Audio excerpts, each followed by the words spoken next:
नमस्कार दोस्तों, आप सभी का स्वागत है short hand house 2.0 YouTube channel पर।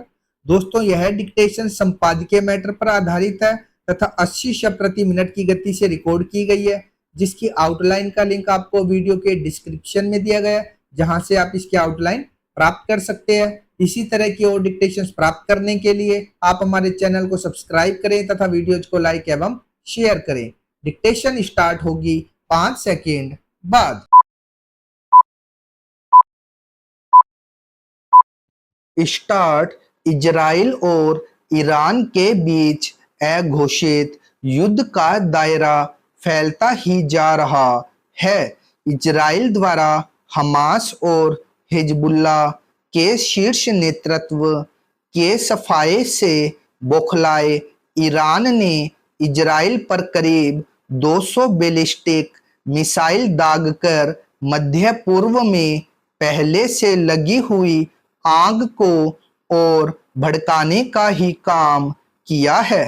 टकराव के मुख्य क्षेत्र गाजा और लेबनान है, जहां इजराइल क्रमशः हमास और हिजबुल्लाह से लड़ रहा है। ईरान के खतरनाक सैन्य सिद्धांत का पहला अनुप्रयोग इजराइल के खिलाफ हिजबुल्लाह का वह अभियान था जिसे उसने पिछले साल 8 अक्टूबर को शुरू किया था, यानी हमास द्वारा दक्षिण इजराइल पर हमला कर 1200 लोगों को मारने के ठीक एक दिन बाद।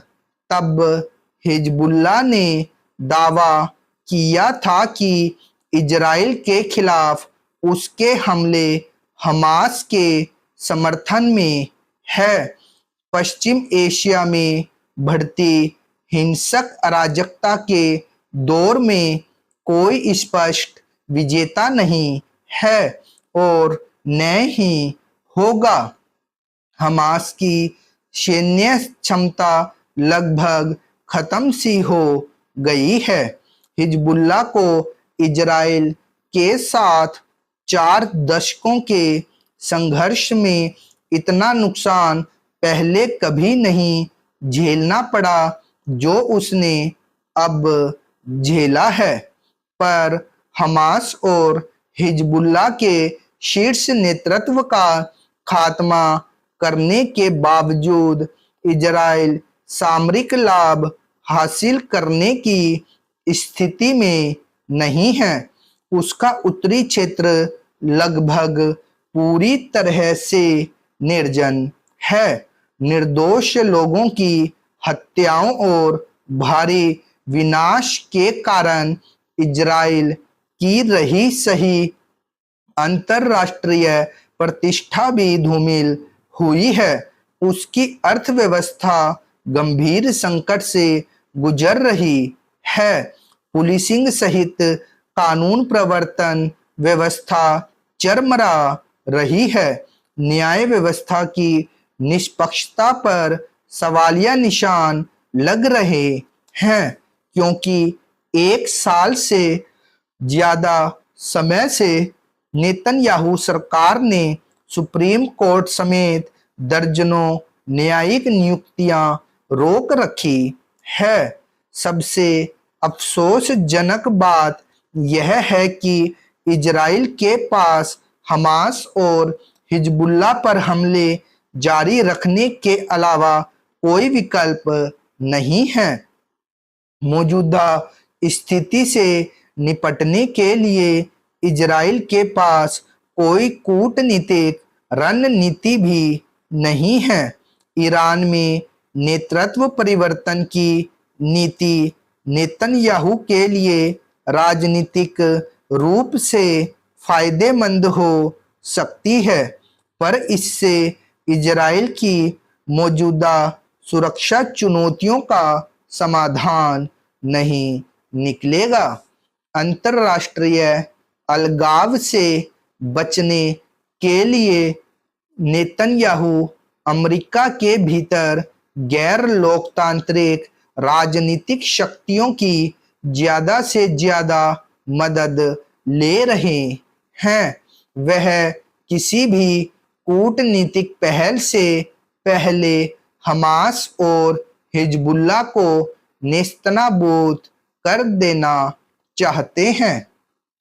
एक और पश्चिम एशिया की अराजकता को खत्म करने के लिए कूटनीतिक प्रयासों की जरूरत है, तो दूसरी ओर नेतन्याहू का गाजा में युद्ध विराम को बार बार अस्वीकार करना। सभी जानते हैं कि नेतन्याहू का राजनीतिक अस्तित्व युद्ध की स्थिति को निरंतर बनाए रखने पर निर्भर करता है, भले ही यह इजरायली लोगों के लिए तबाही लाने वाली हो। नेतन्याहू को समझना चाहिए कि पिछले सप्ताह संयुक्त राष्ट्र में अपने संबोधन के दौरान उन्होंने जो फिलिस्तीन विहीन मानचित्र दिखाया, अरब जगत का कोई भी देश उसका समर्थन नहीं करेगा। ईरान के राजनीतिक नेतृत्व को भी यह गलतफहमी नहीं होनी चाहिए कि पूरे इलाके में आग लगाकर इजराइल को घेरने की उसकी योजना सफल साबित हो रही है। इजराइल का खुफिया तंत्र ईरान में घुसपैठ बनाने में कामयाब हो चुका है। इजरायली सेना ने हमास को ऐसा झटका दिया है जिससे उबरने में उसे कई साल लग जाएंगे, तो हिजबुल्लाह ने अपने अधिकांश बड़े नेताओं को खो दिया है। जो बचे हैं वे इजरायली हवाई हमलों से भयभीत होकर आपस में संवाद करने से भी कतरा रहे हैं। अब इजराइल पर दुस्साहसी मिसाइल हमले के बाद ईरान को प्रतिशोध भी झेलना होगा। दरअसल पश्चिम एशिया में यह समय कूटनीति का होना चाहिए और इसकी शुरुआत गाजा में अविलंब युद्ध विराम से होनी चाहिए। तभी इजराइल लेबनान सीमाओं पर शांति संभव है। इजराइल ने लेबनान में सीमित जमीनी कार्रवाई तो शुरू कर दी है, पर ईरान के मिसाइल हमले के बाद यह कार्रवाई कितनी सीमित रह पाएगी, इसका अनुमान लगाना फिलहाल नामुमकिन है।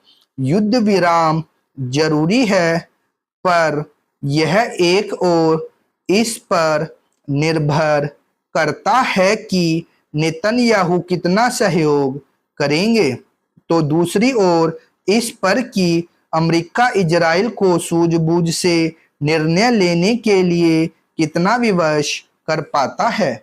स्टॉप।